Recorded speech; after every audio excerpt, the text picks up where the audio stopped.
All right, so for my show, introduce yourselves, please. Oh, ladies first? Yeah. Nice. Slick Nick. Fucking quick. Slick Nick from Tacoma, Washington.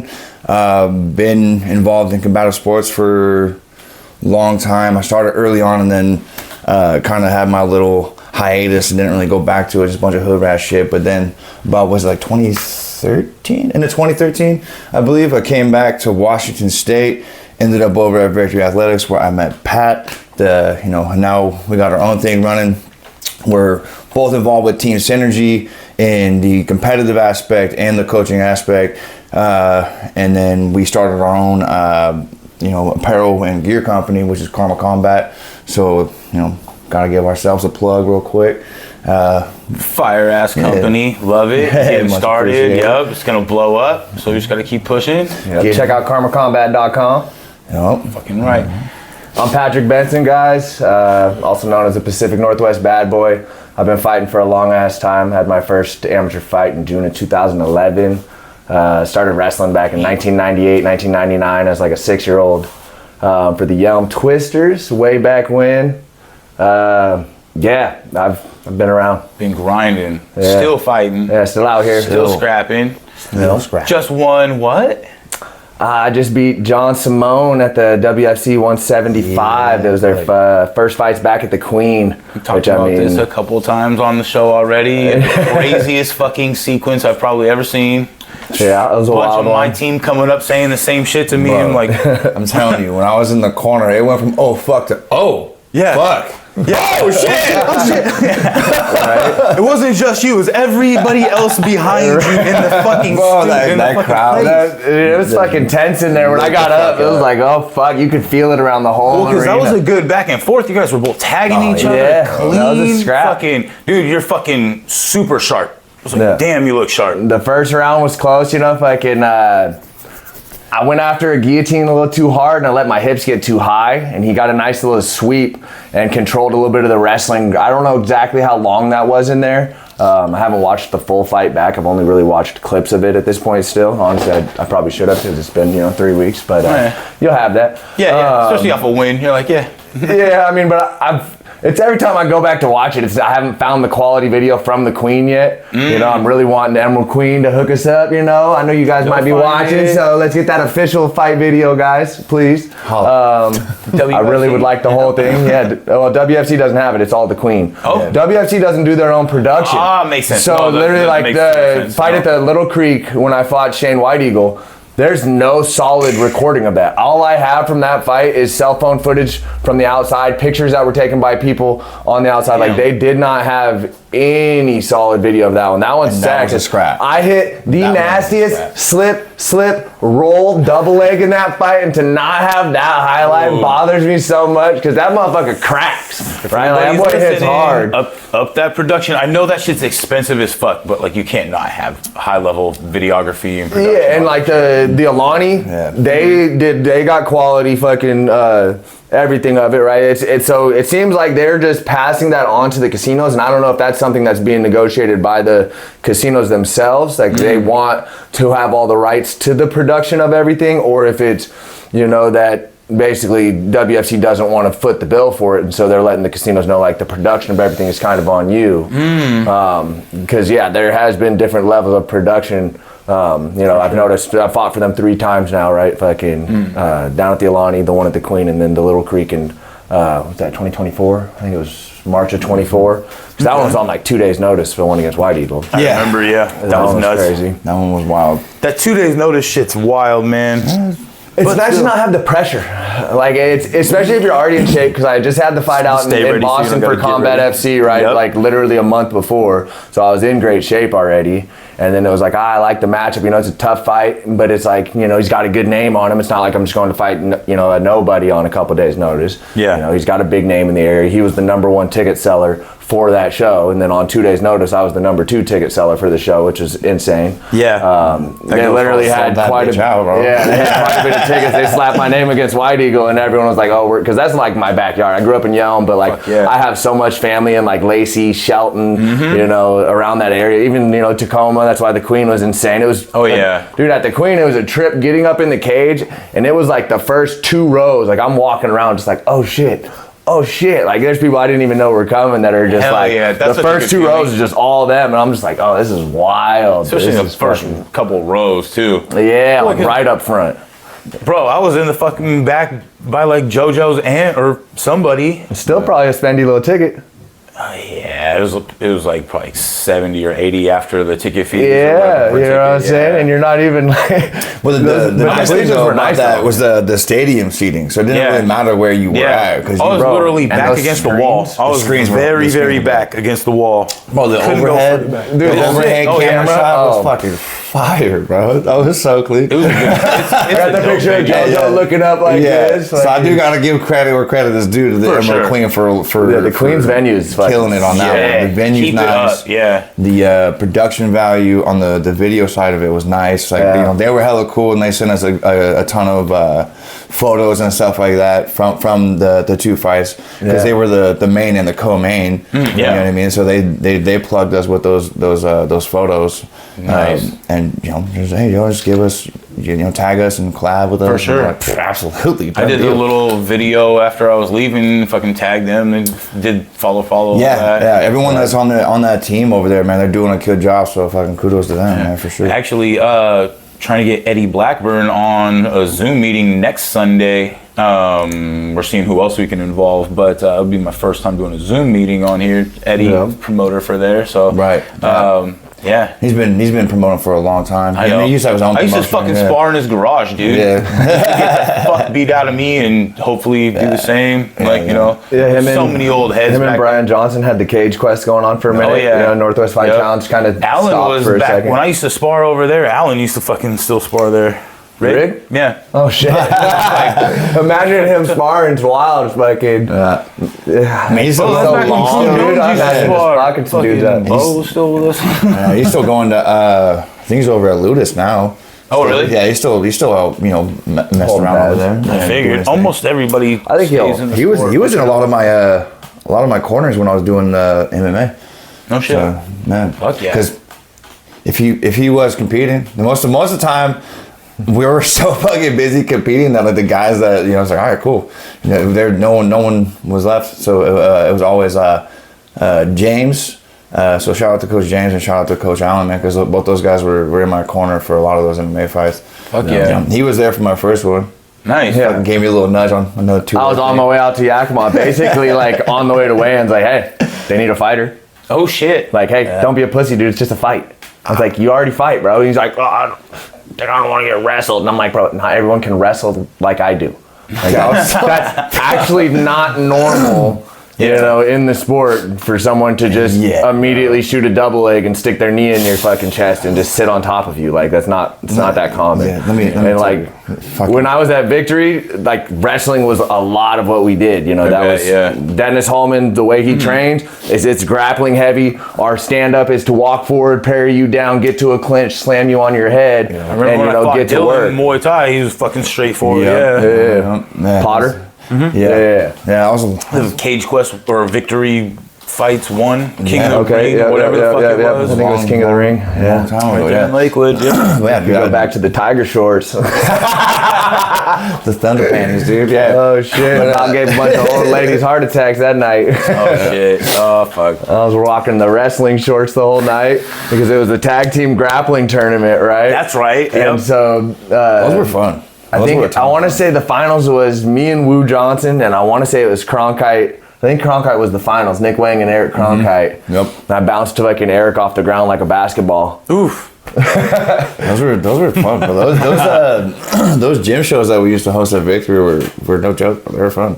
Yeah. They were exciting, bro. Yeah. Dennis would always, I'd be like, bro, I got to go do this or that, and he's like, well, not that week. No, you're fighting this weekend, bro. My first 7 fights happened in 9 weeks. It was a great location too. You're gonna get a lot of like drive-by traffic. Man. People are like, oh shit, I can just show up here and watch some live fights. It was still in the backyard when I started fighting with Dennis. He had a little shop, probably like a 60 by 20 shop. You came out to that one? No, I never went out there, but like, so do you guys remember Nico? Yeah. He's actually back. I coached his wrestling show. Yeah. Oh, okay, nice. Yeah, he's back in town. But fuck yeah. a bunch of people hit me up. So he graduated not too long ago. Yeah. But I remember Monica, his mom, fucking telling me about, damn, there's a bunch of bugs in here because I had the garage door open. Right. But no, I remember them telling me, like, you know, that scene in fucking Here Comes the Boom where they're walking, they're like, this is low level MMA. And there's like a chicken running around. She's like, that's how it feels when you go to Dennis's shop. I was like, okay, I see it. Oh, dude, he had a goat tied to so we used to be the Victory Athletics goat. A lot of people don't know this, but like, you know when Dennis wore the Speedo? Yeah, oh yeah, I was just going to bring that right? up. So the reason that Dennis wore that training mask Speedo is I want to say it was Sterling Ford and Lynn Bentley, right? Because they used to stay at the house. Like he had little spots in the back and extra rooms in the house, and fighters would fucking stay there. Lynn's down in Texas, I believe, right now. I'm pretty sure he moved down to Texas. Every now and then I'll see him posting something about coaching and shit. Nice. But so they had a Guitar Hero bet.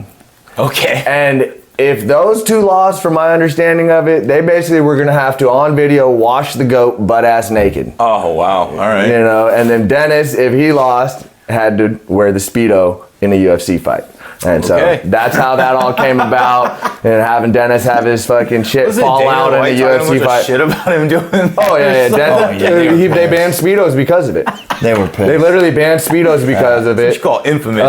Dude, it sucks out because it's like, had Dennis went out there and won, it probably wouldn't have mattered. This guy had, he fucked up his elbow, and they gave him a cortisone shot in his elbow, and then he got a staph infection in the cortisone, like where they gave him this cortisone shot. Dude, this guy's fucking elbow was blown up. You could stick your thumb there and it would stay type of shit. Oh, bro, it was gnarly looking. That's scary. And so like that was like the week leading up to the fight. So he takes Ebersol's back in like 10 seconds, but then he can't even lock up the choke because his arm's just fucking a balloon, you know? Fucking, yeah. Brutal. It sucks. That's the fight game though, you know? Yep. You need your check, you know? You didn't do a 12-week training camp to know. If you're not, you're lucky. Yeah, you know what I mean? Or you're not training that hard. Yeah, there's always some type of ailing injury. Yeah. You know, we play the hurt game. You know, exactly. It's literally what it is. Your whole goal is to either hurt someone else, you know, or you know, on the other side of things, they're literally trying to hurt you as well. So if you don't defend yourself properly, you know, get a little overzealous. You said defend yourself properly.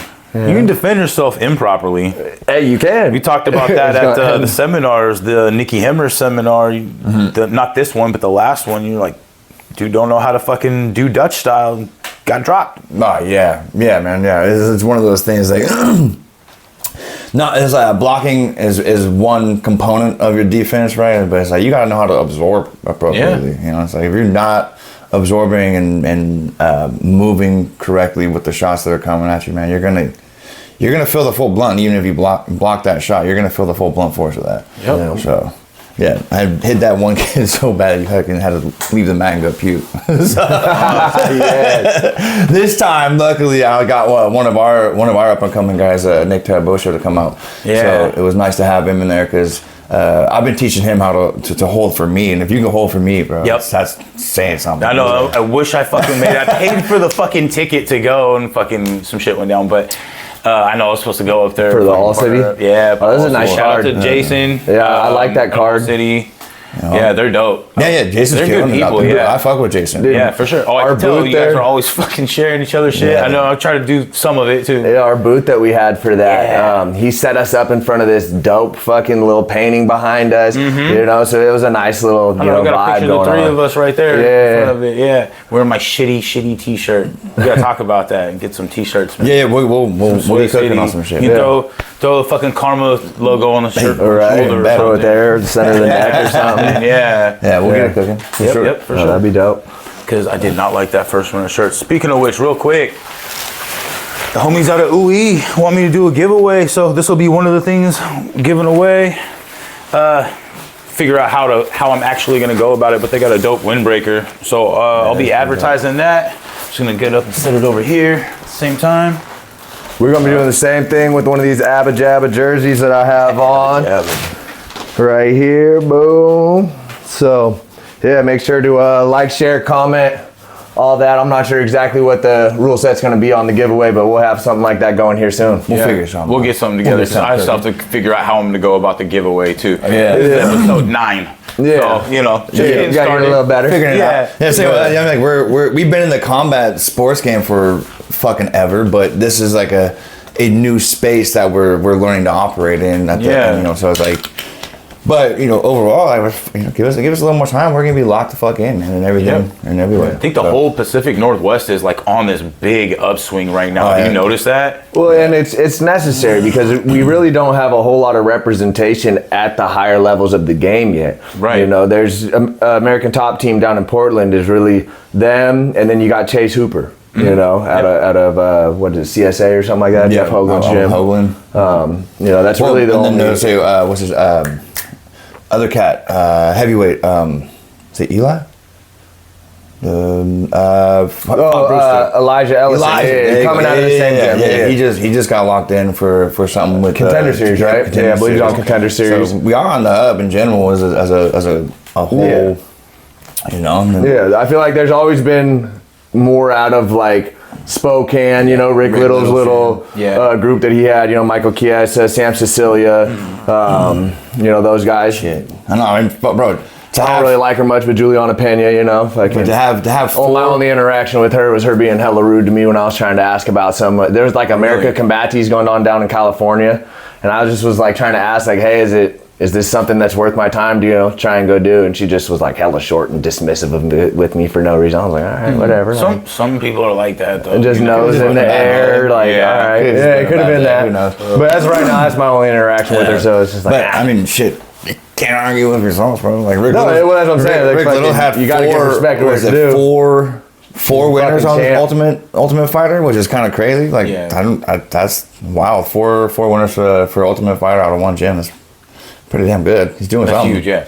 No, he's doing something on the Ultimate Fighter and fucking, he has a champ. Yeah. Yeah. Well, the Pacific Northwest has always had like a big MMA presence and stuff like that. So it's just not, it's not pumped out there. It's not. Yeah. There's not enough media behind it. I know, bro. It's like, and there's not enough like cohesive efforts here. Exactly. There's so many people that want to gatekeep or block others out when it's like, bro, you're looking at everyone next to you like competition when you could be looking at them as an asset to level you up. Exactly. You know what I mean? It's like, if you have global aspirations, why are you beefing, not even just in the same state, but in the same fucking county? You know what I'm saying? Like, we're fucking neighbors, bro. Exactly. Like, we can all help each other grow. I consider myself a product of the Northwest. Like, exactly. I started out with Victory for a long time, but like in wrestling, like I used to train underneath Greg Ford. I don't know if you've seen the Ford Dynasty Wrestling Club, but they're pretty big in the area. Their dad used to be one of my wrestling coaches back in the day. We'd travel around, so I've always jumped around and got some cross training in other gyms to grow. And it's like, if you're not, going and hitting a Wednesday night at Brian Johnson's sparring, every now and then go and slide into Wave and, get your work in at Wave, jump into these other gyms and get this other work. If you're not doing that, then you're not growing as much as you can be. You're not getting these different looks because at the end of the day, like if I've sparred with, everyone at my gym for the last 5 to 10 years, it's a choreographed dance now. Exactly. I know That's a good point. I know what your movements are. I know what your cadences are. I know what your rhythm is, right? So it's easy to disrupt it. It's, like I know when they're going to disrupt mine, Yeah, so it becomes this little just dance. Yeah. Right? Versus when you're in the unknown, there's also the added, pressure that you kind of feel sparring in the unknown, right? Mm-hmm. Where it's like, well, a little bit of that extra, that little bit of, I don't want to say nervousness, but where you're like, oh. You have no idea. Yeah, I'm going to have to like be on my job. I love for this person. That's my favorite. Especially when you go somewhere new and fucking sparring a beginner that's wild. You're like, this person's not good,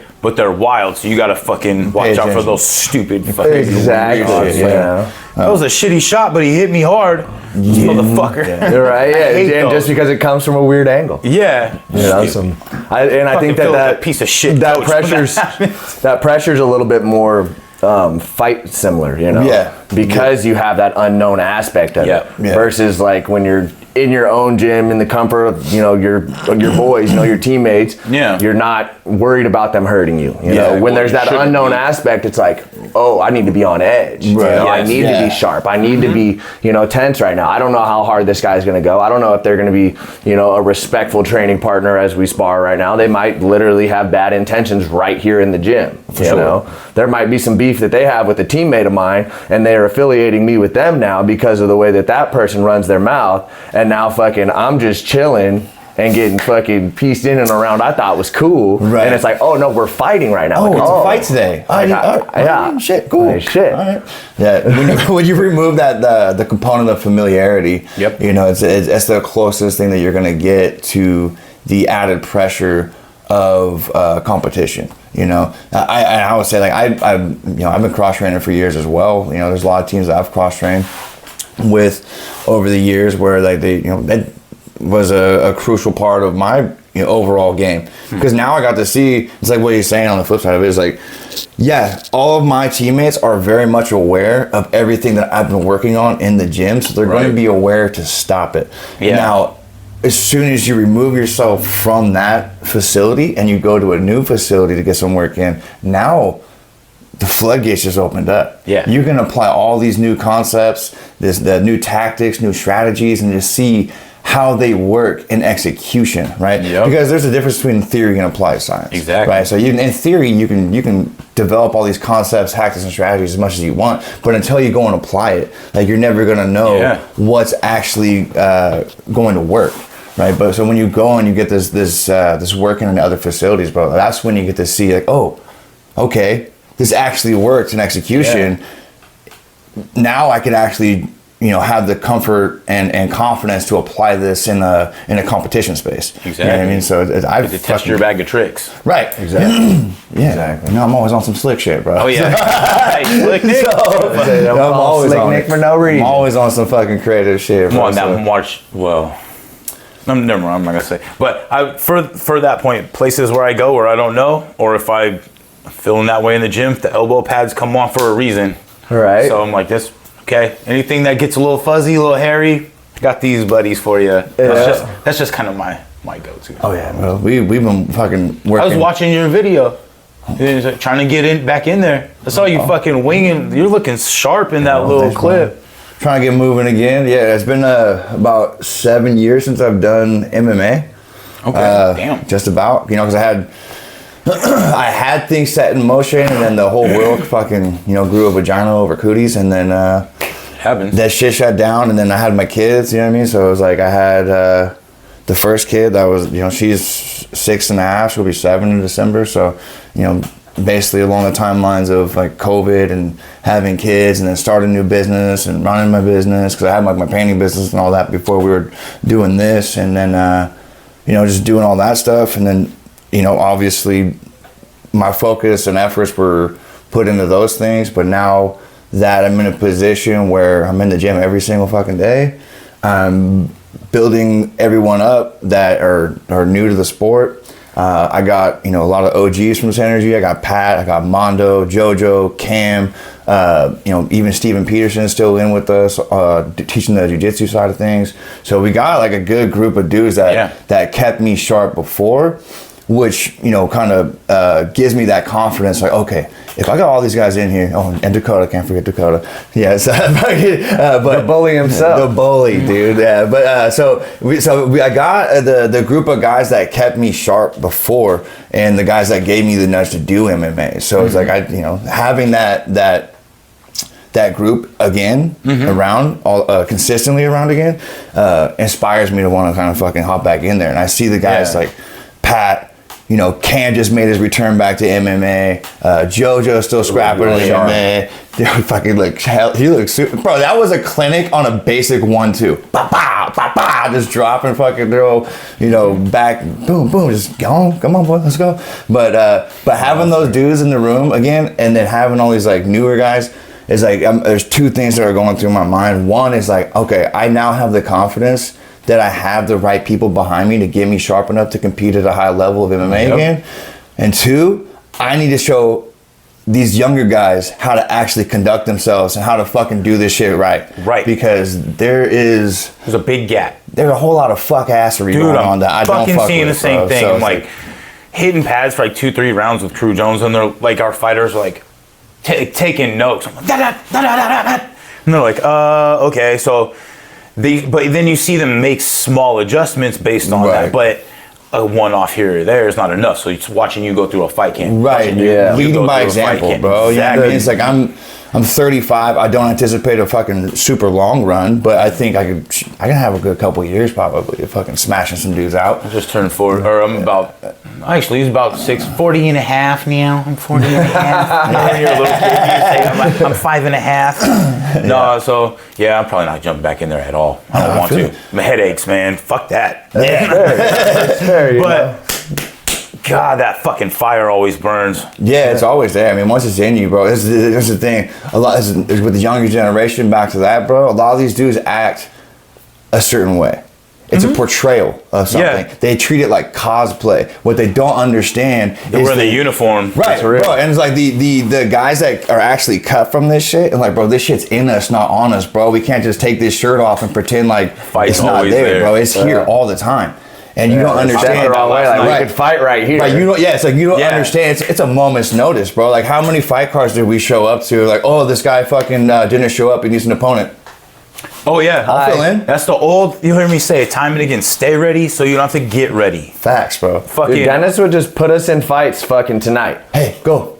Like, yeah, bring your. I fought this dude at 170. Yeah, oh, okay. I fought this dude at You're right, fucking, favorite fighting where were we jeans. at? It was Jack's Bar and Grill up in fucking Renton, right? You fucking go up the big ass hill and it was off on the yes, right hand I know side there. exactly Dennis used where to you- put his cage up in there. And like, I was like 19, so like I literally had to like get escorted. I'd have to sit there and then I'd have to immediately leave after my fight. Like I had to be watched the whole time because Yep. we're in bars, right? And fucking... We're at a wrestling tournament, I believe, and Dennis goes, "Hey, there's this 170 pounder that thinks he's ready to go pro. I need you to go take him down and sub him and fucking show him that he's not ready to fight at a professional level yet." Mind you, I'm like 165 pounds soaking wet. Like fucking, I was working to get above 170 at the time, right? Okay. So like, I was pretty small. This dude didn't even make weight at 170, and his opponent pulled out like the day of the fight. So Dennis drives me up there. Fucking, we get there, and fucking, I'm just like, oh fuck, here we go. This dude's huge. I don't know if you guys have met Raven. He's from around this area, but he's a big dude. And the only thing I remember thinking is, if this fucker hits me, I'm in trouble. So thankfully, I was a quick little wrestler, so I got in on the legs, took his back, landed a little ground and pound, and got the little rear naked choke. Fuck yeah. But it's just like Dennis would put us in these situations on a moment's notice, like, oh, your fighter pulled and your fighter pulled. Fucking Pat's not scared of you. Let's fight. And I'm just like, how do you know I'm not scared, bro? For real. Like, I probably wasn't, but at the same time, like, that motherfucker's huge. Fought this same bar, fucking Jack's Bar and Grill If you're one getting time. in the ring and you're not a little bit scared, You're not gonna be sharp. Well, because then how are you gonna be courageous? How are you gonna fight through fucking something? You're gonna be stoic because you're just like, eh. You ever had those? There was a time where it actually got to a problem where I didn't. We have all had that stoic fight though. I know that, right? I've had 49 fights now. Yeah. So fucking, there was times back then where it was so normal because of the way Dennis had me fighting that it was like I didn't get nerves. It was just like, Okay. oh, I'm just going It's like to, practice, but yeah. I've had over 1,000 wrestling dialed, matches yeah, over the yeah. years. You know what I'm saying? So it like literally just becomes like, oh, you're going to go compete. Yeah, the you level know, of like competition, yeah. I used to wrestle fucking 8-9 months out the year. You know. And then, to be honest, bro, the old victory days, every day we fought. Yeah. Sparring Well, was fighting, bro. that's- It yeah, wasn't. that's our gym. There wasn't no like. Well, to a degree. There was no light. There was no light sparring, bro. Like I've got more tech sparring injuries. wasn't the thing. Bro, I got more injuries in sparring with these dudes than I ever did fighting. But Yeah. I'll tell you, that made the fights easy. That's our old gym. When I stand I next get to it. the Dude, when dude you got actually somebody like competing Benji against Raddick coming at you, bro, fucking, bro. bro was a monster. RIP to the legend, bro. Let me tell Right. you, he put me on game early on with a lot of shit with the weaving, because we all like he was saying with the victory approach, it was a lot of like forward aggression. Yeah. A lot of heavy pressure, making it uncomfortable immediately out the with us, gate. yeah. And then, I've always been more inclined to strike, which is why I was grateful that he kind of gave me the nudge to do MMA, because I was kind of on the fence, like, I don't know if I should, dude. I'm getting fucking ragdolled by these fucking guys. And I don't know if you remember how much of a baby face he was back in the day, but let me tell you. When you clean up, you already are again. You're getting ragdolled by fucking this dude where he's just Oh, like, but I fucking barely even had like any bro, chin hair. Like this dude's got like fucking full baby face. Does he even have a like no facial hair? I'm like, this is killing me, bro. This is like eating away at me, bro. I'm like, this is pissing me off. I don't think this is for me. I'm just sick of striking. But anyway. But I would literally be in there just like laughing because mind you, I'm probably up in there stoned, right? Yep. Like I've been wrestling so long that it's just like, fucking this is easy to me. Like, oh, you can strike, you can take my head off. Cool. Watch this. Throw a straight punch. I dare you. Yeah. I'm Yes, right that's you, underneath right you. over you. Come Yeah. here. Boop. Yeah. A little small pop, and I just steppity and step. there's- Boom. There were so many wrestlers guys in that gym that That's why it were was like fucking little- dogs, bro. Little touch elbows. That's all I really got. Yeah. All right. That's why I'd make you throw that straight punch. It's like pop underneath it. No, I try to be patient. I'm like, fuck. He's gonna Yeah. shoot. That's when I'd fake the shot, Yeah. uppercut, shoot. But, Hop, hop, hop, hop. Yeah. Some bite on them little feints too. for sure. But Benji's the one that kind of got me really working that fucking, the weaving. Like once you press, you got that guard presentation, Yeah. like weaving your boxing shots and like showing me the little nuance of like the angles of the hands with the little gloves. I'm like, oh, this is fucking Yeah. It's a big opened up the difference. game Big in a fucking major way, bro. And I have to pay tribute to that because I got to give credit where credit's due. He gave me fun, probably too much fun. We'd all be in jail. Probably true. There was times where the fucking cops were there. I had to reverse and redo the camera because I don't know what was going on. But we got the live.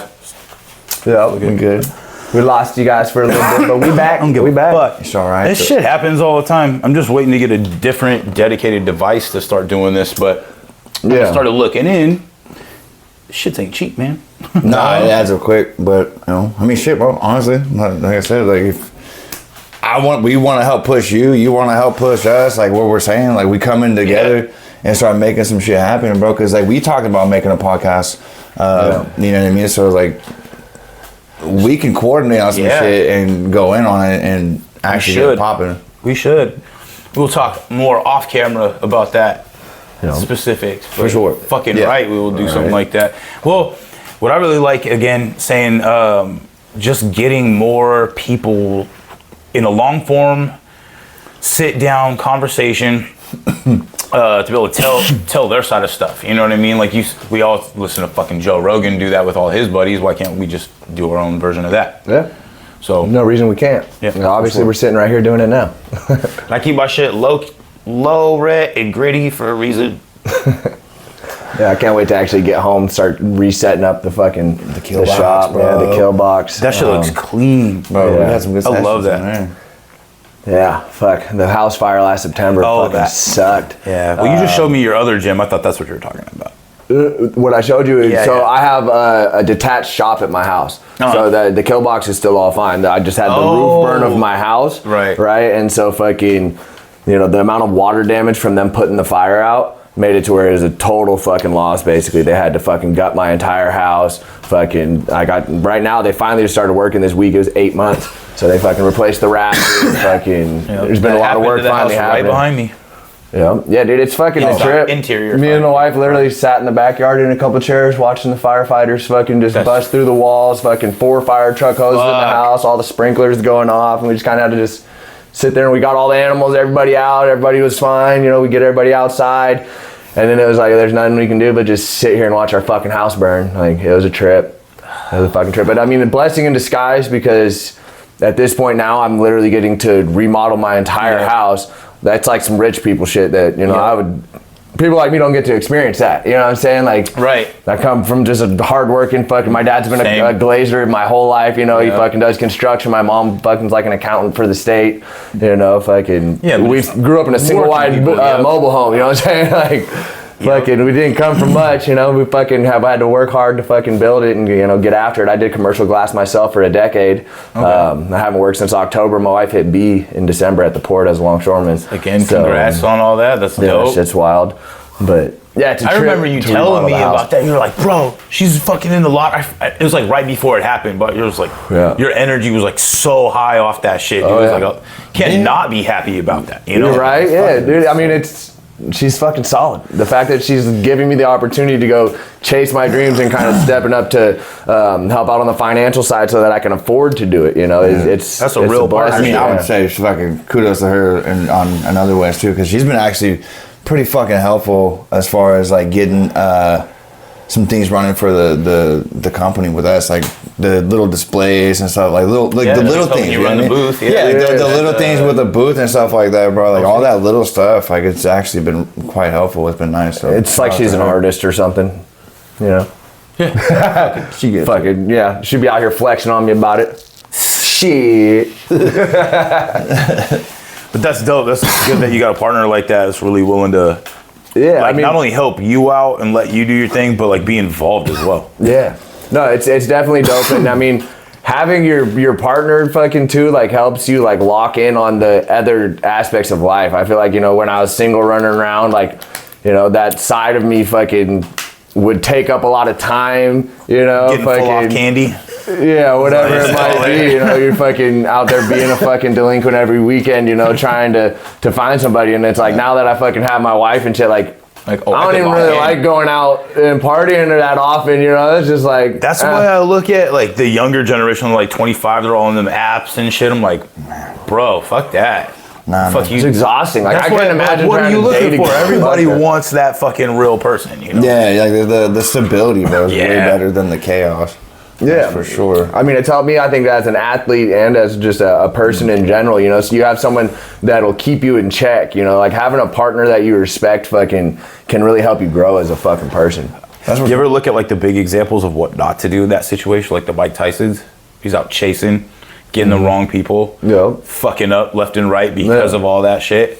But like, I just look at those like the big high level examples. Like, yo. No, yeah, if you know, there's the truth to like having a solid partner fucking will make you better. A good woman behind a strong man or whatever you can say if you wanted. But in reality, it's just fucking having a solid partner fucking that supports you and like can help you in the ways where you might have a deficit, you know, and vice versa. You know, it really fucking can help you grow as a person. Agreed. True ass words, man. Fucking, let me check the camera. All right, let's keep going. Checking it. We going. We live, baby. Yeah. Usually, so the old microphones, I got some new microphones. The lights would die when the fucking video would die. So I'd be like looking at your light goes out. I'm like, oh fuck. All right, so we missed like a minute or two. So I don't know. Did these ones do that earlier? Nope. Not at all. They kept going. I honestly wasn't even looking at the little light thing. Yeah, learning curve. All right. And from my angle, when you turn that way at all, I can't see your light on yours. Yeah. Yeah. I just look at dicks. Yeah. Now it's all I'm looking at.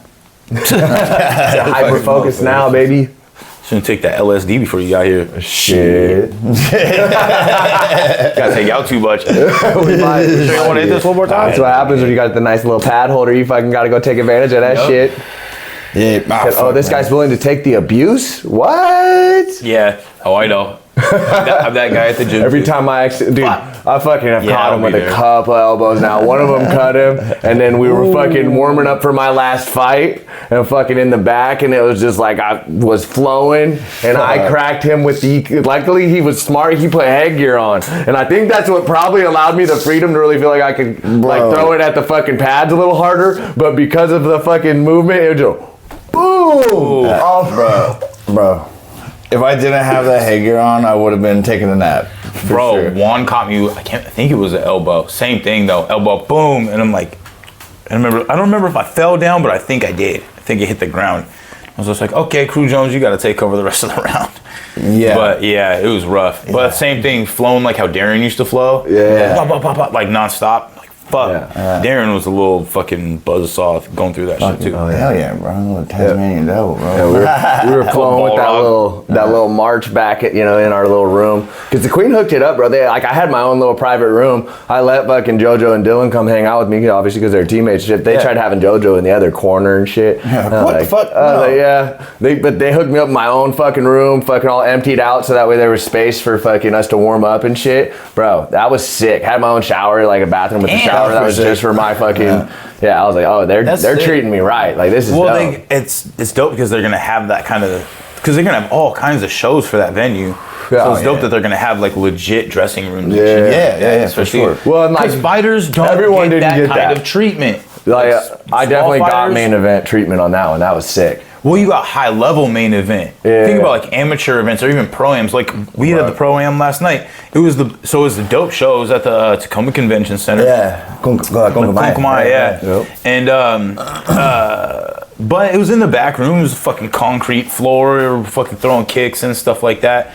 But to just have like your own room without 40 other fighters in the back, that goes a long way. And fighters don't get that kind of treatment. Like how many fight shows do you go to and all that shit, man? It's like, it's rare. It's rare. But so when we used to run Crew Jones, I used to say Felipe and everybody used to run Absolute Chaos. Yeah. It'd be at like the Landmark Ballroom or the what the fuck is it? Landmark Convention Center in the ballroom, and they had dressing rooms like that up in the back and the stairs. They're kind of small, but it was pretty dope. Like having small rooms like that, like 20 or 30 small rooms in the back. Yeah. But like, how many fucking fight shows do you get and you're just in the back of fucking some little small space making do? Yeah, I mean, shit. How many you at where you're fucking literally eye to eye with your opponent, bro? Dennis, That's the fucking worst. back in the day, fucking when there was nowhere to warm up, you would have the cage in the little trailer, right? He would have you warm up in the fucking trailer, right? You can't do shit in that little trailer, bro. Wait, this one more time? Yeah, I'll hit it. Anybody else want that? I'm good. How'd that show go? It was a dope show. I don't know, something's up on my thing, but Just a notification. it was a good show. It might be asking you if you want to continue still. I'll check just to see what that is. I bet you that's something in settings later on. Nope. What's it saying? Matt, the Koi Fish Prophet, is hitting me up on an audio call right now, but unfortunately, Matt, I am filming. We busy. It was dope meeting him last night at that's the cool. Muay show. Dude, he's fucking super humble. Yeah. Like we were chilling. You can almost get that from the stuff he posts. You can kind of. Well, that's what we actually mentioned. He mentioned that exact thing. It's like you sit there and get to know each other back and forth doing that kind of stuff. And like, all right. Fucking cool, bro. Yeah. Yeah. And I actually asked him about, there's a dude that keeps hitting me up about like online coaching and all that stuff. Like, but having you set up certain things anyway. And I was like, is this guy legit? I don't like every time I like or comment on his stuff, he hits me up. It's like, oh, how's the things going? You know, but he's pushing for sales. You know, he's a fucking online dude. But somebody that used to do, I don't know if he's MMA or what sort of combat sports, but coaching as well, and then got into like selling online programs, and like coaches people how to sell online programs. But when I would directly ask him what he does, like, so what does this look like? It would get kind of a little bit of a runaround, so I just kind of like took a step back when I get there. I like that direct. Well, yeah, I'm not down with that. But like, how much time do I really have? You know, like how much time do you fucking have? Not that much, probably. Nah. How much time do you have outside of training and grinding? Not that much. No. I mean, right now with like, everything people ask going on what with my the hobby house. is. I'm like, hobby? I'm like, this. What do you mean? This is it's like I don't really have an answer. It's all in one, bro. It's all in one. But he was cool as fuck to meet. Gave me some great advice. Looking at putting something together. Sorry, couldn't answer the call, obviously, again. But the whole show was sick as fuck, aside from I felt like Juan got robbed. So, title fight, Juan won first and third round decisively. Owned him in the clinch, fucking had him back against the ropes. Dude counter a couple of times. Barely land, like, you know, like body kicks go big. Barely landing body kicks, barely landing knees. Juan's landing good knees. I gave him the first and third. And they gave it to him unanimous. So, right. Makes you wonder, are they looking for something else though? Like, Right. because it's one of those things where sometimes where you have how you feel you're dominating a fight 100%. and it's like if you don't know the judges, like sometimes those judges are, you know, they don't mean to be biased, and maybe by like the way the rules are written, you know, Right. they're looking at it a little differently than we might be. And I've had that happen quite a few times where I'm just like, what are you looking at versus what I'm looking at, you know? And, Jeff Hoiby's one that he's pretty good now at this point where it's like, he'll explain like this is what they're seeing and the reason it went that way, you know, and so it's like, I you know, did, but I didn't ask him. Fuck. it is good sometimes to, you know, actually take that moment and like, you know, if you disagree, ask why, and, you know, try and maybe go see some of those, like I want to actually go do the little judges thing. I don't really want to be a judge, but I want to go see, you know, what are they looking at? Yeah, what are they looking at? You know, go to the judging fucking classes that they're teaching the judges so that way you can adjust your training accordingly. Yeah, no, I agree. That's a big reason why I did the WKA judging. It's for that reason. I went and did their little thing, got certified, you know, again, through Jason. So shout out Jason again. That's why, you know, he's doing things that others aren't at all. So I was like, find your direction and push. Right, you know what I mean? So I was great at like, it, Jason's got my support 100%. Big time. I saw him leaving the MTL, and he wants to get on here too. Yeah, he's cool as fuck, bro. Jason's cool as fuck. Like I went out to U.S. Nationals with him last year. G went. Delaware one. Yeah, G went. I remember. Yeah, Darren was supposed to go, but he had some other stuff that he had to do, which honestly took way more precedence over going out to nationals. Didn't he end up locking down a fight too at that time? I think he was locked down a fight, but he was also Was that the prepping karate for combat one? No, that was before. But then he was also prepping for Academy.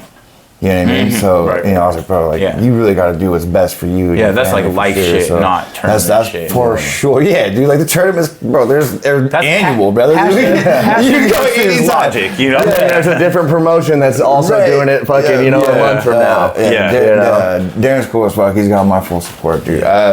So keep grinding, Darren. Yeah, keep doing that, man. I'm hyped to see that Hollywood. Yeah. Just call him fucking Balrog, man. Yeah. So, I mean, give everybody little nicknames. It's like little. Like he's scrappy, fuck, bro. man. He's scrappy. I fucking love sparring with him. He was fun. I miss those. Bring it to you. Yeah. Shit. What was you saying though, dude? But U.S. Nationals. Yeah, bro. you were. It was crazy. Looking at the judging. Yeah, so I did the judging course before one of Jason's events, and I judged at his event, and that was cool. So that helped me understand, like what you're saying. Like, it gave how me, they're looking at it. Right, like I need to understand your perspective as best as I possibly can, because now I can kind of structure, how we approach the game systematically on how we game plan. You know what I mean? Exactly. Like this is how we're going to game plan to secure you. Certain and that's victory. why they've been having the workshops go around so that they actually tell you. Now, full circle.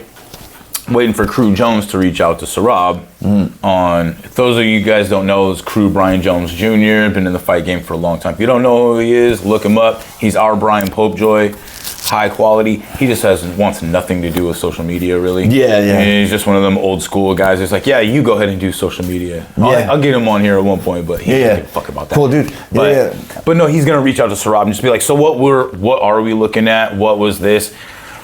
The other side is. Again, the crowd doesn't know what the fuck they're looking at, honestly. Most of the time. Fucking 99% of them have no idea what the fuck's Start going him up. But break his arm. Fucking all this crazy Punch shit. him. I never thought of that. Dude. Oh, okay. How many times have I talked about that on here already? All right. But every fight's gotta happen at least once. But and if it's not happened yet, I might be the guy in the crowd that yells it out. Same. Whoop, whoop. I just don't want to be the guy like, you suck. that fucking guy. I don't know. Maybe if I don't like the guy, if there's a personal beef, I might let it out. Personal beef is one thing. I start busting out the Joe Dirt ones. You crying, you little sissy boy? I'll get you a wine burger and some French fries. Yes. Def Leppard sucks. He's all fucking hey, bro.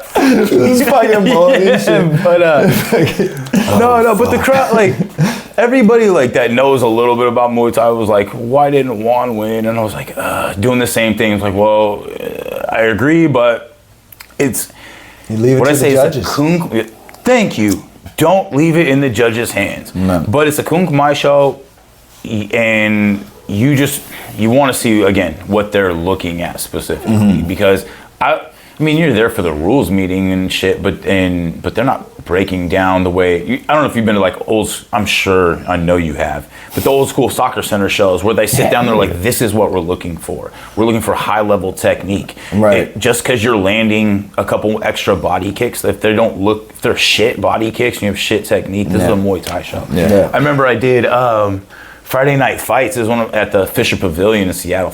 Chris Hartman. Are they doing like a? Sorry to. No, go ahead. Are they doing like the dancing on the intro of their fucking Muay Thai fight at those ones, or like last night? At fucking like the white group? Yeah. Oh yeah. Some of them. Yeah. Right. One didn't, but they're sealing the ring. Right. Did his opponent? Yes. Again.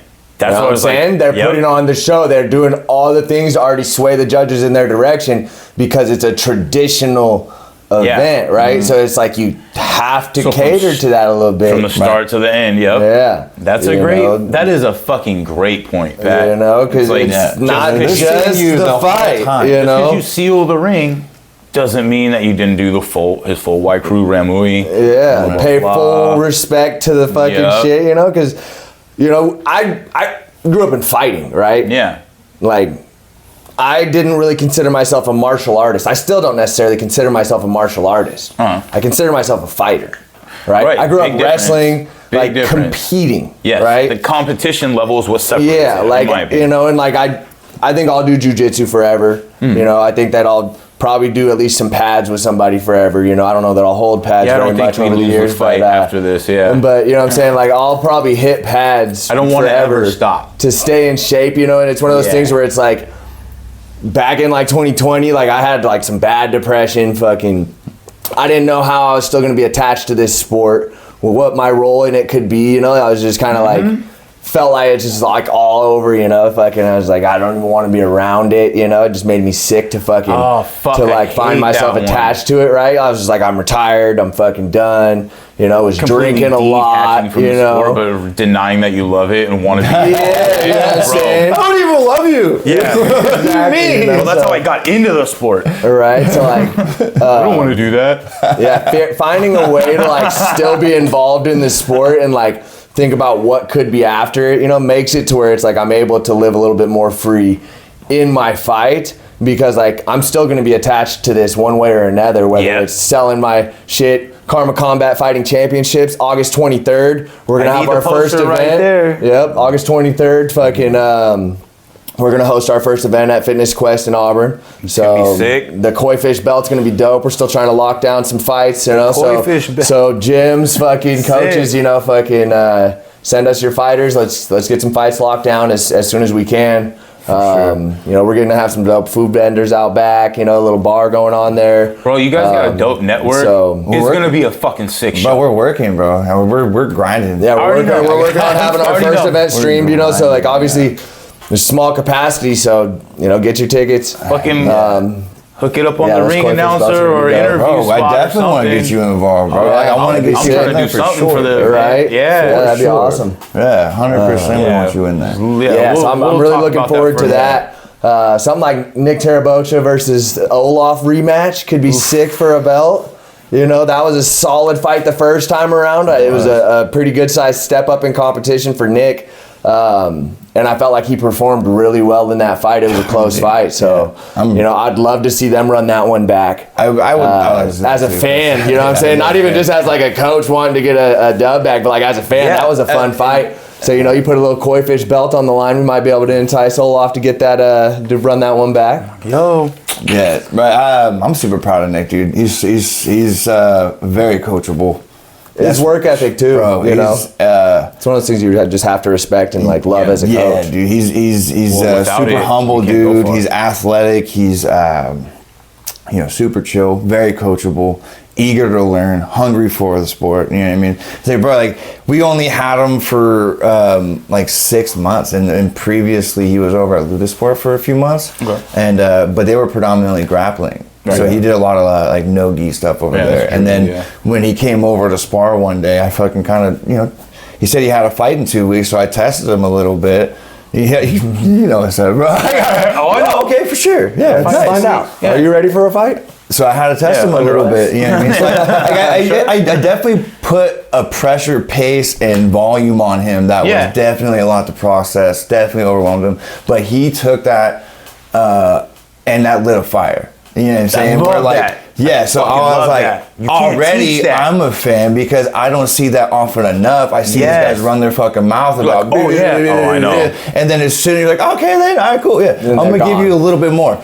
Right, I'm gonna go ahead and turn this dial a little bit. I'm gonna show you what it really looks like a little bit. You know what I mean? But these guys respond well from that pressure. I'm like, okay, I can fuck with that immediately. And potential is fucking like sky's the limit. Let's see what we can do. Right, and then he was getting ready for a kickboxing fight. It was his first kickboxing fight. And you know, he was predominantly doing grappling. So I was like, I tested him a little bit. He took it, was tried, and fucking immediately came back. Yeah. You know what I mean? It wasn't like I train here now. Yeah, immediately came back, bro. So like I was like, fucking cool. Like I didn't anticipate that. That wasn't like the goal. It was more me just trying to test you and make sure you're actually ready for a fucking fight in 2 weeks. Yeah. Right. You know what I'm saying?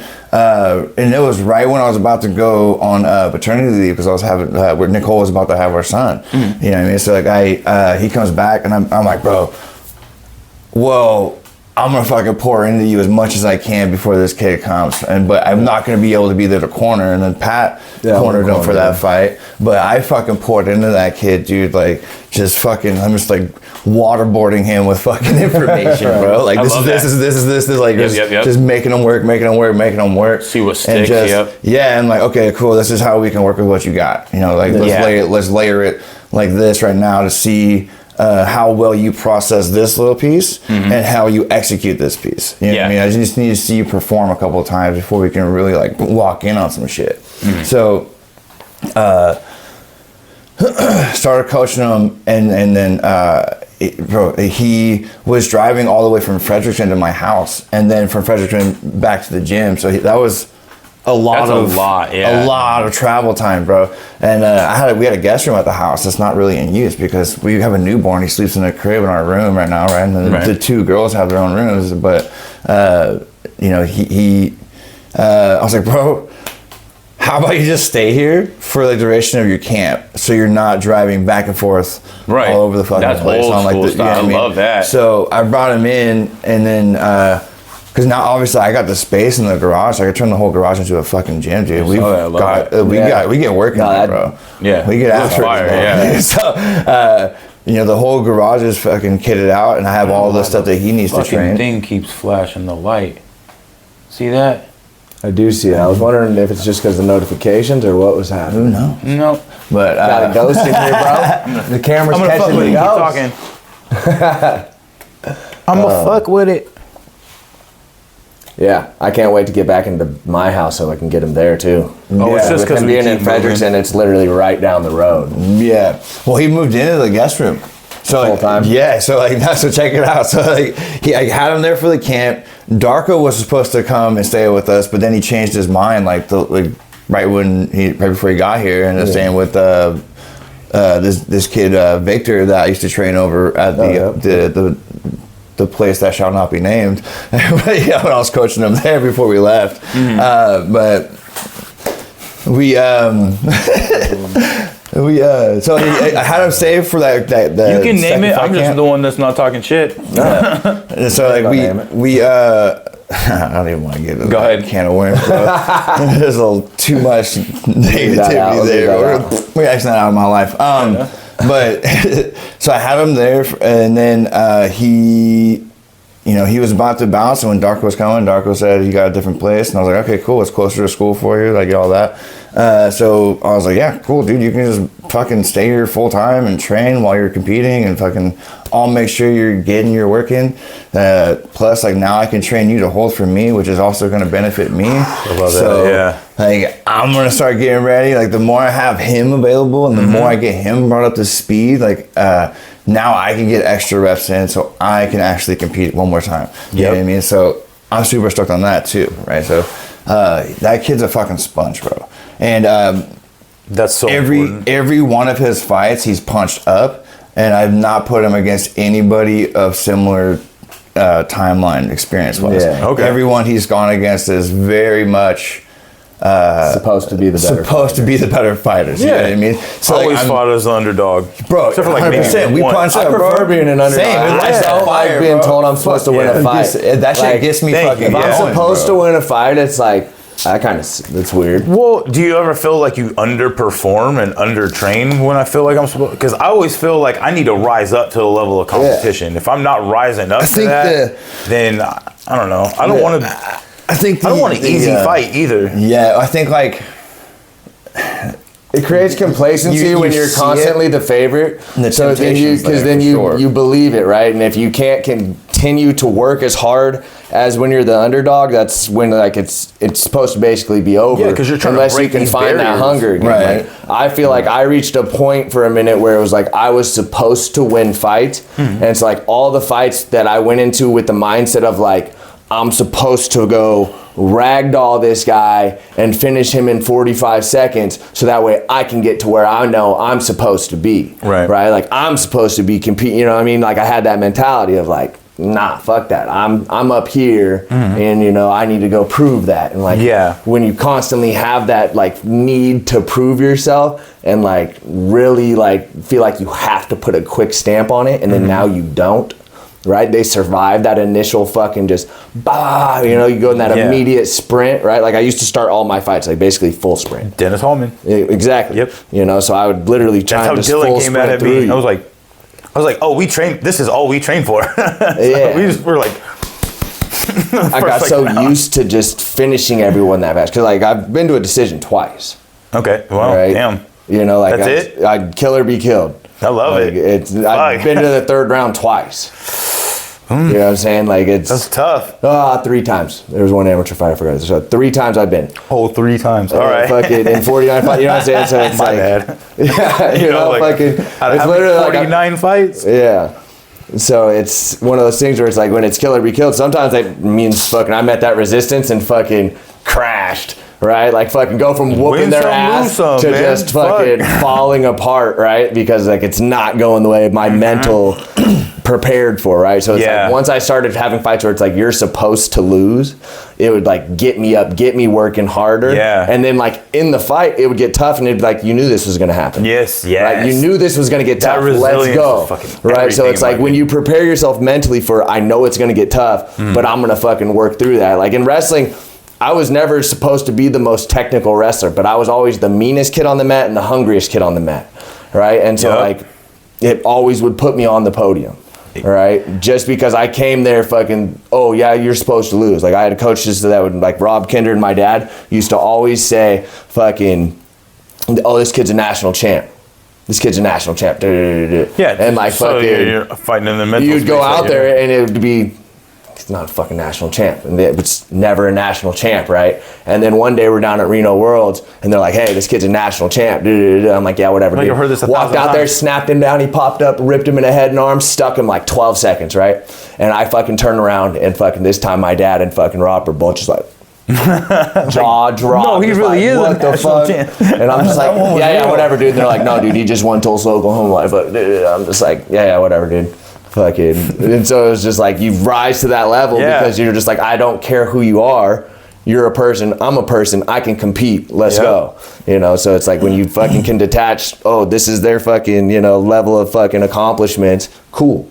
We're gonna find out right now in a performance because it's like you're not just fighting that person, you're fighting the performance that they have right now, the energy that they have right now. Like how hard are they willing to push today? How confident are they right now in this exact moment, right fucking now? You're fighting the moment. You're fighting the moment. This moment right now. You know, you're fighting the momentum that they're bringing, the energy that they're bringing. So if they bring that energy up over the top of you, like they don't give a fuck who you are, it can fucking crush you down. So when you have that fucking, you know, when you watch like an arcade fight, right, and like the health meter's going down, like really it's more like a fucking momentum bar. That's swinging energy levels back and forth, right? And as soon as this one can just fucking create enough to fucking put you in the dirt, like that's the end. Normally it's one person's will just caving to the others. That's why your resilience in your last fight, because like you got dropped, went down, fucking, and then won it. It's like, dude, that momentum swing in like less than less than 2 seconds. Oh, it was fast. It was like the whole second round was 8 seconds long. Right. That was wild. That was fucking wild. For those of you guys that don't know, go fucking check that out. That was sick. But I want to dial it back a little bit. So I always talk to Crew Jones. Talk about Crew Jones, Crew Brian. I talk about him like he's my Muay Thai dad. So that's exactly what he used to do for me. So my very first fight was against Miles Coble. It was his 10th fight. So who the fuck's gonna go? You know what I mean? It was actually very evenly matched. Everyone fucking was like, oh, that's a bad match. That's a bad coach. Like, hell no. I was the one that's like, I'm gonna fucking go through you. Like, I don't give a fuck who it is. Exactly. And I think I only had, like my second or third fight was the only one that was like evenly matched. But he's still out of Trevor Prangley's AKA in fucking Idaho. So still good school, really good match, but like always fighting up. But yeah, man, like I think to further your point though about being at a high level of competition, always being in, fucking wrestled how many over 1,000, yeah, probably over 1,000. I mean, fights. it's 13 years of fucking. But that active level of experience, you know where you're at mentally. Imagine like the people that still have the jitters. They're not mentally over themselves. Now they're fighting themselves instead of fighting their opponent in that moment, or a struggle between the two. Yeah. And that's where I start to see a lot of our beginners, and that's why we put them in the West Coast Fight Team Smokers and stuff like that, because they get to sit in there and get their feet wet. We'll put them in there early before they're ready, even close to amateur career, like testing them, like, all right, let's go see. We just don't let them bang right away. But you see what they're made of, and the way we always teach that forward progress. When we meet somebody else that has the same kind of teaching, it's like, who's gonna break first? Yeah, and that's why I love, like, when you find yourself in that moment, where's your mental state at? Like, are you ready for this competition, or are you gonna have to revert back and kind of back down? And we, see what a lot of people are made of. Yeah, and what's funny is, like we talked on earlier, me like not getting jitters for a while. Like when I came back to fighting, beginning of 2023, nerves super high before a fight now, right? Yeah. And so it's actually better, because I used to have bad adrenaline dumps and shit. Like fucking, I'd go out there and fucking be pushing through the fight, and then when it didn't go my way, just kind of like, oh fuck, and now the nerves hit mid-fight, right? Oh. Versus having them beforehand, I think is better. You can live in those nerves. Push them from, teach yourself to realize this is excitement. It's not just nerves, right?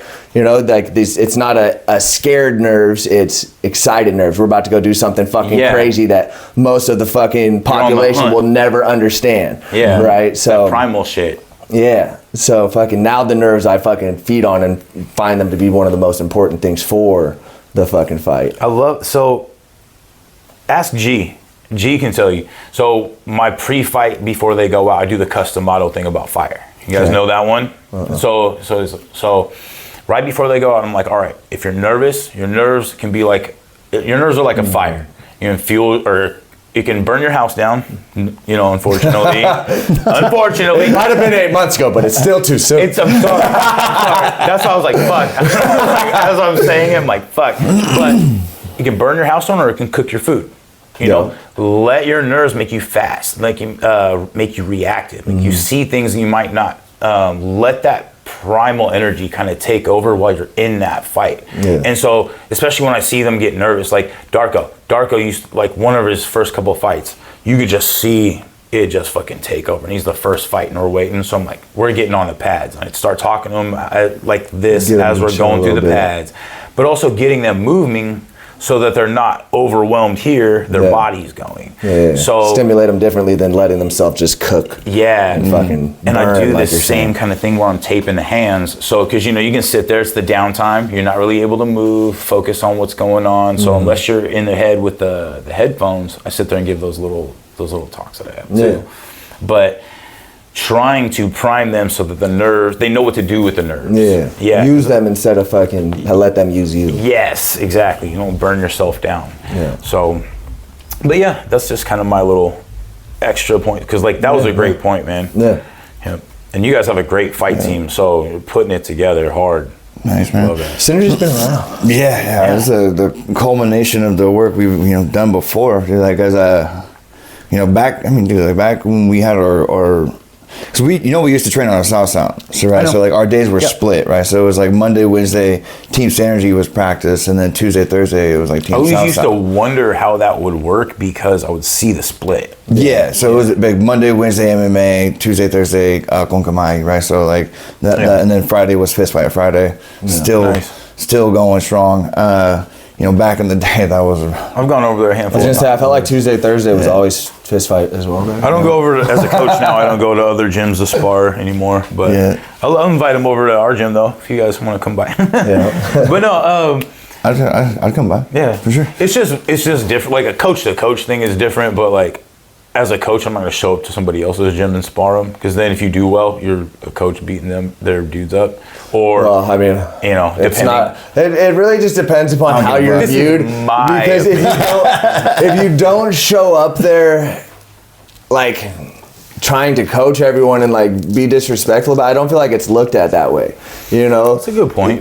It's one of those things where it's most of these also gyms when that you're you're going on to good spar terms. at already, yeah, exactly. You're going on good terms. If you're going in there being a negative asshole, not just trying to go get some extra work, then I feel like their students should look at it as, oh, you respect what's going on here enough that you're taking you out of your time or coming out of your gym to come work here. We're in a good place, you know? Right. I feel like when I go spar at other gyms, like I feel like it's like, oh, you know, he's a fucking solid fucking coach. You see him cornering fights all the time, you know, and now he's fucking over here in this space fucking trying to get work from us, so we must be doing something right. Exactly. You know, so I feel like if you're going and cross-training somewhere, it's because you feel like they have a couple fighters in there that can push you like you need to be pushed, give you the different look that you need. Like if you're not going to fucking cross-train for that reason, and you're just going to fucking try and beat up their fighters and steal their guys, you know, it's like, also, what are you doing here? Long That's Matt Gordy. I'm also not fighting anymore, or not going. You know what I mean? So like,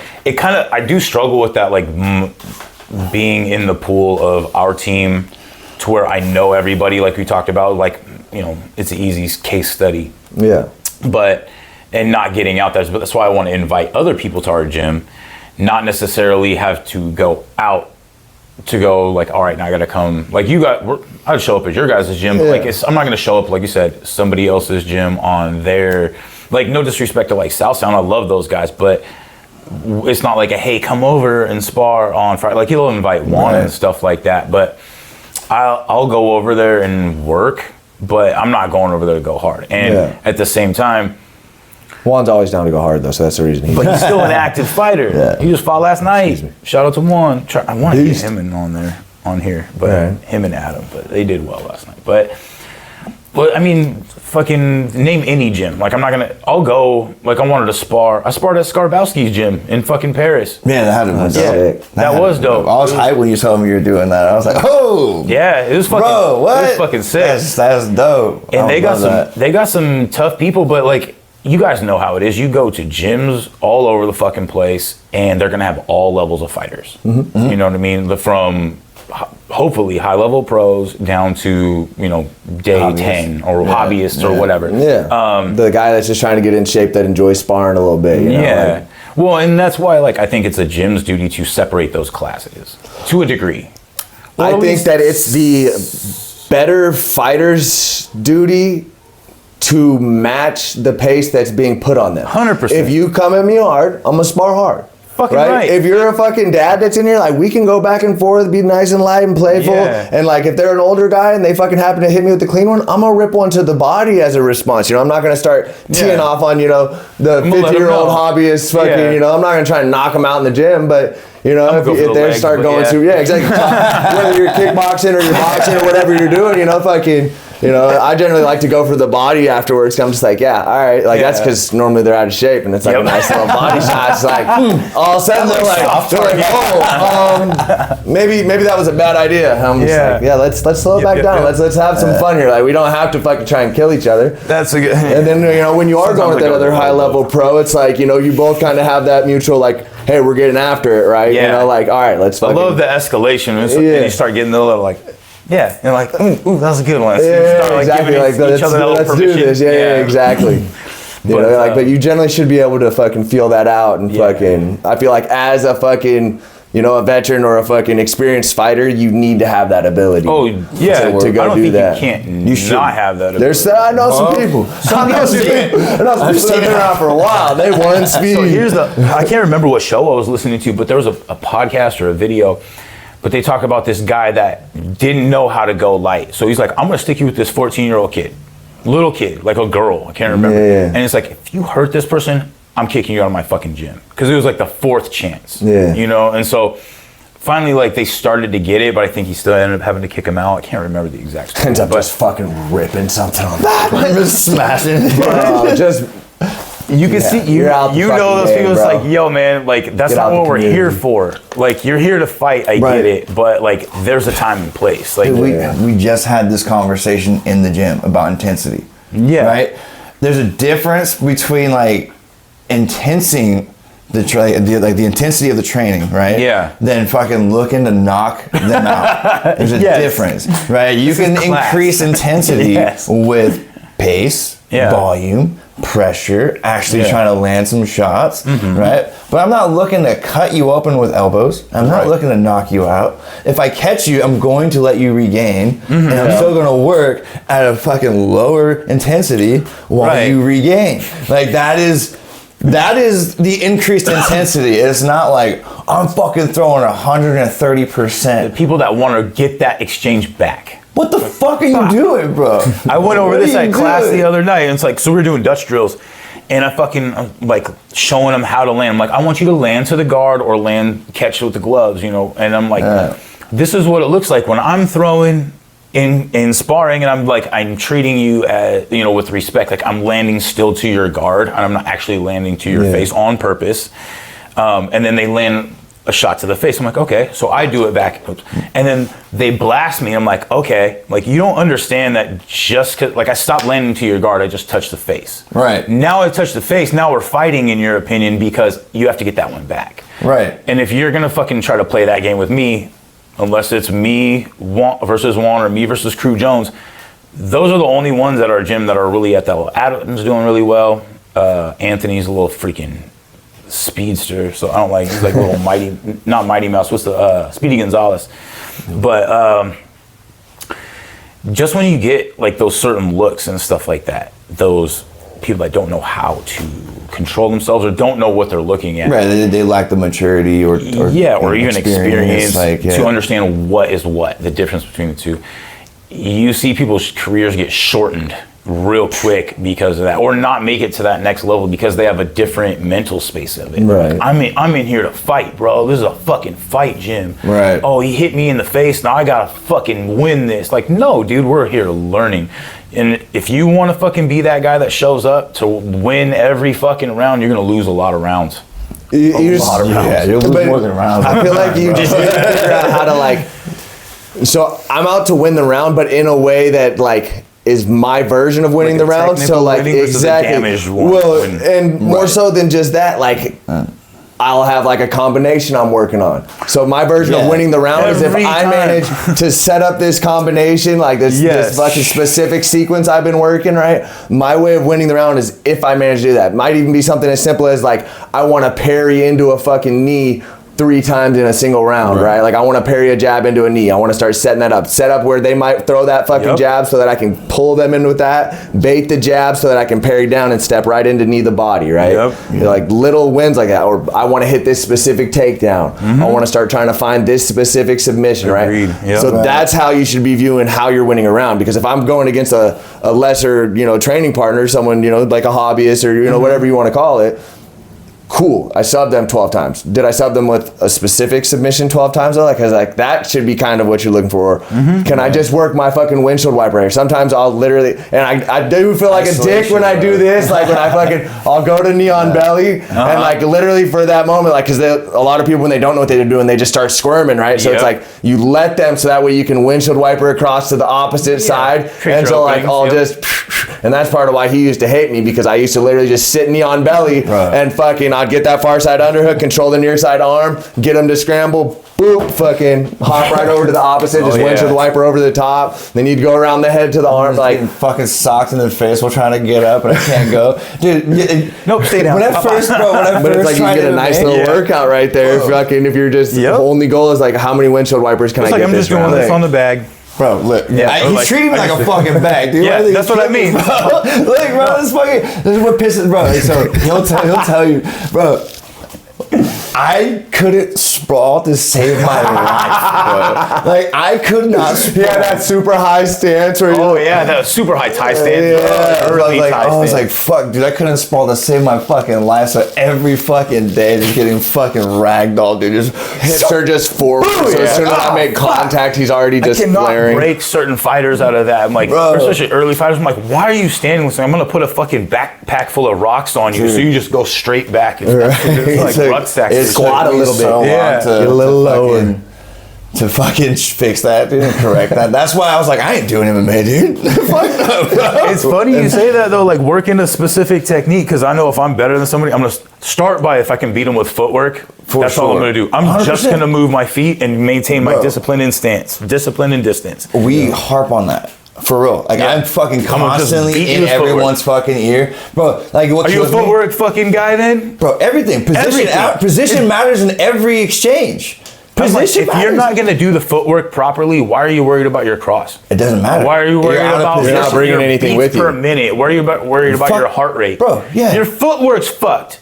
Like, what are you going to do? Start from the ground up, you know? Anybody that has that better, I don't give a fuck what their heart rate's at. It's not going to last that long. You know what I mean? You're going to get beat by fucking basic technicalities. 100%. And then those technicalities accrue quick. Like, I know you got a counterpoint. I want to hear it. Well, if your heart rate's fucking out here like, oh, you're controlling your heart rate, but you're going to get overstimulated, it's not going to be the same heart rate. Right? Because as soon as I start hitting you with a feint, like you're worried about your heart rate in practice, like you should be worried about making sure your fucking response is like calm and relaxed, and you can see a feint come at you without fucking going, oh shit, oh shit, oh shit. And like every time I can get that reaction from you, now I'm going to start adding more feints because I know you're biting on it, right? Like you establish a punch, right? You establish your jab. Not good at now my feint's here, right? So as soon as I actually land a strike solid and I feint at you and I get you reacting to it, it's like, oh, now I know that I can just use that as a way to overstimulate you. And as soon as I can get you overthinking, now I just full fucking attack because I know I've got you shelled up. Right? Whether it's fucking putting hands on you into the takedown, and then normally the sub comes really quickly after that.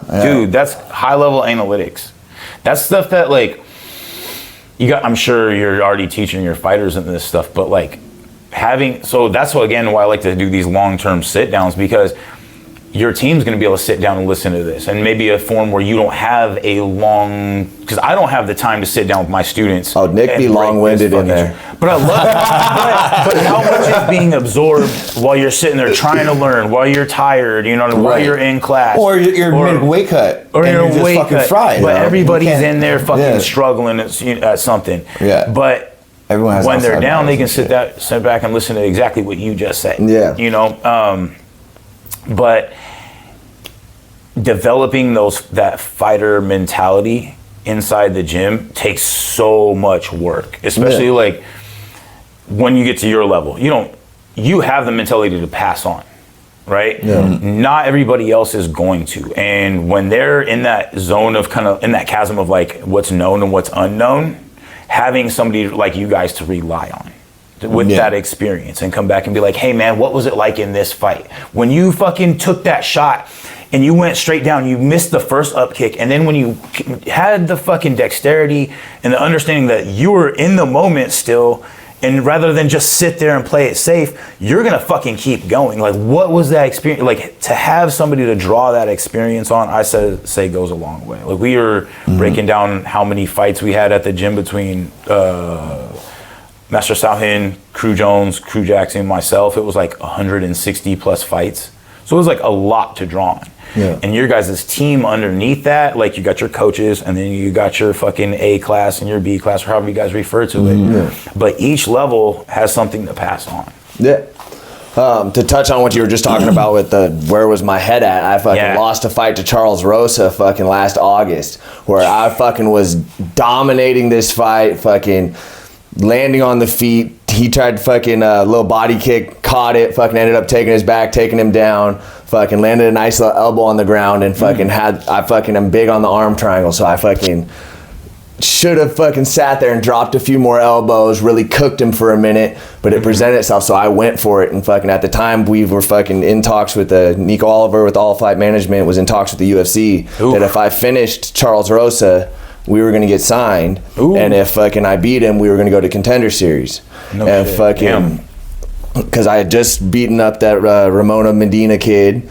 fucking out in Boston for Combat FC, and then a month later I took the Shane White Eagle fight. Then I had a couple injuries that kept me out of fighting. I was supposed to fight in May and June, and my knee was blown up, and then I fractured my foot. Fucking, I remember that. All that shit right through there was like spider web bones. Yeah, so I fucking was fucked for a couple months, and then as soon as I get back to cleared by the doctor, Nico goes, they offered us Charles Rosa in 4 weeks. So like off the couch, I wasn't doing upper body workouts. I was kind of just in a funk for a month or two, and fucking so I was like, yeah, fuck it, let's go. He told me the stipulations, and I'm like, dude, we'll take that fight. Yeah. Dominated him for 4 minutes, and I just took the step back with my hands down. Fucking I walked into the cage with a nice little combination, step back with my hands down, and he drops me, and fucking I hit my back, and like I'm here, but I'm kind of like regaining shin connection, and he's putting some little pitter patter on my forearms, but I'm like, I'm fine, I'm looking at him, and the ref stops the fight. And I'm like, bro, like, I fucking told the referee, I was like, let him kill me in there. I was like, if he fucking drops me, whatever, fucking let him kill me. I was like make him put me out. Yeah. Right? That I had already had that conversation with the ref, and then he stopped it hella fast. And so like when fucking John Simone dropped me, my mentality immediately was, get the fuck off me. Like, I'm here. I don't need you to land some little pop and fucking stop me. So my first thought is literally, I'm just creating space, right? He's coming in hot with that huge overhand, right? So I'm like, I need to stop this moment right now. So I catch the bicep as he's coming over the top, and I'm like, all right, get him the fuck off me. That one that looked more like the up kick that missed was mainly just like, get off me so I can start getting up. And then I see the opening with my left foot and just fucking chop it through. I don't think he's gonna go to sleep off it, but I think it's gonna hurt him enough to, allow me to get to my feet. So I'm 3/4 of the way through that roll getting back up before I realize like he's laid out in front of me. So I fucking get up and I'm just like, oh fuck, like let's go. Bro, so first of all, let's say that is a dope analysis from that. And whoever's watching, your fighters, your team, any of my guys, that's taking a high level experience into the next fight, high level experience. But from my perspective in the stands, you go down, the up kick misses. I like that you were it didn't look like you were just fucking throwing it out like in a desperate attack. But boom, boom, and you're up and he's down. So it was like you down, kick, up, and he's down. It was the fucking wildest, It was a nice check left hook on his part. What the fuck happened? And then the round had just started, so people are bullshitting, and they're like, oh yeah. Shit. I came in a little too hot to start that second round. I was like, fuck this, we're fighting right now, fucking. He tried to hit that takedown at the end of the first round, so when I ripped that head and arm, fucking he tried to, post on the cage. I come back and land basically a little noogie, it's like I couldn't really create any power from that angle, so I'm just kind of little shots right there, but just enough to be like, hey, I fucking won this round, right? Like, look, I won the round. Because in my head, I'm like, this has been a close round, He had some time on top. I'm like, I felt like I won the exchanges, but I was like, dude, he fucking hits hard. At one point, I've been having this issue with a stinger, so he gave me a fucking stinger in it, and I was just like, fuck. Had to punch through that. That was fucking wild. So yeah, fucking the whole experience was fucking crazy.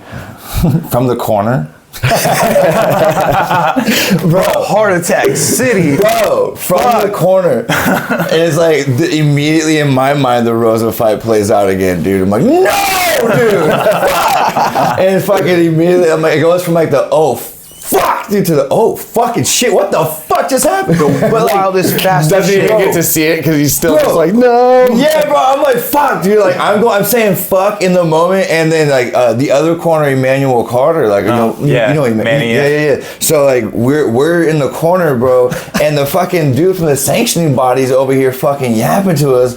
Right when it's happening, bro. Like, he's like trying to tell us like some goofy shit. Like telling him to sit down. Yeah, or like something, be more seated or whatever. And I'm like, bro, there's literally a post right here. We're trying to see and coach our guy. And you're in here in our ear right now. And then, what the fuck? What the fuck? It was crazy, bro. Oh. Like, I kind of got it out the peripherals, bro. Because I went from the, oh, fuck, to like this dude's yapping at Carter. And fucking out of my peripheral, I see the, No way! What the fuck? What the fuck? Dude. And then we play it back in the back when they're doing the little highlights of the fights and stuff. And I'm like, dude, that is so crazy, bro. Bro, I almost threw up in the corner, which would have fucking made me lose. Dude. Bro, fucking. Yeah, well, look, I had my mouthpiece in my fucking mouth, right? And fucking, I get a drink of water, and it was like my throat like closed up. Yeah. And fucking just, I just spit the water. I'm like trying to fight my mouthpiece out, like ready to throw up, but don't know why. Just fucking couldn't swallow the water, like just like, oh weird. Fuck, bro. That was, and then that was like part of why I was like, all right, fucking clean. Like I'm like clean this shit up. I'm like, all right, I need to just fucking go start this round right now, right? I'm just like, fuck, right past those nerves, right back to action, right? And fucking, so as soon as I started fucking throwing, fucking, I stepped back I went to throw, I think like a right uppercut, and then I stepped back because it was like I threw it kind of lazy, and then when I came back, I rowboated and fucking, boop. That's what got me dropped. I was like, God damn it. So I should just never back up. You should just not back up at all and just fucking, or just immediately shoot if I get that close. Like fucking. Man, that shit was wild. But yeah, it worked out. It worked out real well. I was trying to catch you on the way out, but like I think you're already towards the back. Everybody else was still chilling. Like, we were like, we're going somewhere else. No, I think you just went to the locker room or whatever. Oh, right after the fight. Because I was like, all right, I'm getting up and going down there. So, but then I started seeing fucking you see everybody else. I'm like, oh hey. So got a lot of fight nights. Yep. So let's talk a little bit more about your guys' fight coming up. Is this going to be? You said it's a mixed show or is it MMA only? MMA, kickboxing, and Muay Thai, from what I understand. We might end up potentially with like some combat grappling, some fucking little slaps allowed in there. I'd be open to doing something like that potentially if we get the right competitors potentially lined up. So if you guys are interested in doing some combat grappling, the Jits guys too, because they would get a couple of those matches in there. We got some names. I mean, man, I got people hitting me up from even MMA Lab down in Arizona. So. Fuck yeah. We got some. Well, I know you put a hard shout out to John Crouch. I'm working, bro. I'm trying to. The Grouch himself. And you're going to do, like, are you trying to focus mainly on like higher levels to get started, or do you want to do like all levels? All levels. I think everyone kind of should have an opportunity to compete. You know, I agree. As long as you never know what certain shows. Right. As long as like what we want is definitely excitement, though. Well, for sure. Well, you see the early level amateurs get some good exciting fights. Yeah. I mean, the goal is to eventually have an all-pro fucking card here in Washington State. Right. I'd love to be able to do an all-pro card that's potentially a mixed card like this as well, where you do have different styles in the same night. I don't know what the logistics behind that would be. Just talk to the state and find out. Yeah, exactly. So doing something like that would be awesome. I think it's just something that you don't see at a professional level, an all-pro fight night. I think every single one in Washington State right now is currently a Pro-Am show. So our first few are going to be just AME shows, obviously try and get to Pro-Am as soon as possible. And then, as we grow, try and get to that all-pro card. Where it is a multiple style fucking card. Yeah, that would be sick. You can see that the market is pretty saturated out here with like the Pro-Am stuff and stuff. So. I mean, I don't think that's, yes, it is. I mean, remember when we were coming up, you have to stay ready just to get the fight. Yeah. Just to get the opportunity to fight. And now it's like 3 to 4 weekends a month. Yeah. Local fights. So, I mean, we had to do the South Sound fight or the Kunk Mai fight last night instead of putting our guys on Hammerhead MMA, unfortunately. Right. And the thing with like Brooks events fall on a lot of other events, and it just, I like going up there sometimes. There's just a lot of events. But, and your guys is what, the 19th, 24th? August 23rd. August 23rd, okay, cool. Because we have an event at our gym for our Muay Thai testing through Master Sahin on the 9th. So that's the only time. Yeah, it's 2 weeks before. Yeah. So let me get with our guys. We'll see what we can put together. That'd be awesome. Especially if Adam's available. I don't know what his thing is, but he just won his AMI debut, second round TKO. Great showing. Fucking bopped him up with hands and fucking, I'm like, 2-5. So bink, bink. Yes! Gotta love when they listen. Bro, and it was like, retake the center. Juan does a great job of listening too, but when there's a lot going on and me and Crew Jones are both yelling, what's worse is when me and Juan are both in the ring. Or both in the corner. Because we both scream at each other. I'm like, all right, we need to decide who's yelling what. So, because Yeah, he'd be like, don't do that. I'm like, don't tell the judges what he's doing wrong. And then he'd be like, shut up, I'm gonna say what I want and stuff. I'm trying to get him to win. So we'll start like having this. We're trying to finish the fight. Yeah, Fuck these judges, bro. What are you talking about? We're here to kill, bro. That's exactly it. Not looking for that. But I'm also not trying to be like, oh yeah, that's true. I'm like, fuck. Because you are like looking at it from the judging perspective. Even if you have so few fights go to the end, even though you know fights go to decision, a lot of them do. Yeah, a lot of them do. You're not wrong. Do. So, and not everybody's willing to just fucking go and die on their shield, which I love. That's why I always love fighting up. It's like, yo, I'm gonna go get fucked up either way. Yeah. So might as well fight hard. Yeah, and my thought is like, unscathed, dude. it's not very often that I've been able to sit in there and play the back and forth. You know, normally it's like, let's go find out right now. Yeah. And you know, there's been quite a few times where that has not gone my way. But at the end of the day, like I wouldn't change it. No, it's an experiment.